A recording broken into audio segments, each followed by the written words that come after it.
My number one piece of advice when choosing a tax preparer is to get a referral. You wouldn't go to a new hairdresser or a new doctor without checking it out first with your friends. So ask around and find out who other people are using and whether or not they like them. My second piece of advice is to make sure that they are properly credentialed and that they have a P10 number. And that's PTIN. And the P10 is required for all paid preparers, so don't let them tell you otherwise. If they don't have a P10, run away.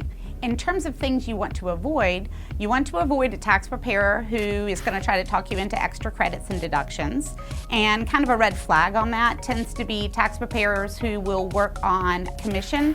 And that's not to say that all of those folks are worth avoiding, but a tax preparer who's determining their fee based off of how much refund you can expect has an incentive to get you to maybe claim extra deductions and credits that you might not be entitled to. So be wary of tax preparers who don't offer flat fees. Again, that doesn't mean avoid them necessarily, but I would consider it a red flag.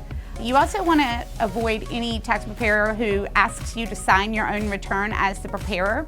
There's a lot of scams going around these days. They tend to be tax preparers who do not have the P10 number that's required, and they tell their clients that they want them to sign returns that they prepared for compensation as self-prepared, and the theory is that your chances of being audited are going to be a little less. It's not true that a prepared return by a professional has any more chance of getting audited than a self-prepared return.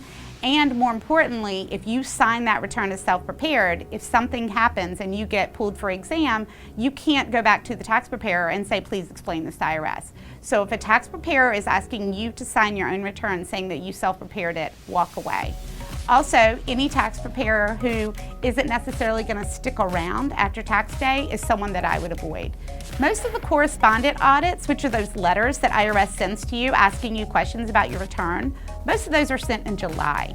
If you rely on a tax preparer that opens up in January and closes April 16, they're not going to be around to help you if there's a question. So I recommend finding someone who's going to be open all year. And finally, if you're expecting a refund, make sure that the refund is coming to you. Be really wary of any tax preparer who suggests to you that they can have the money wired to them and they'll pay you later.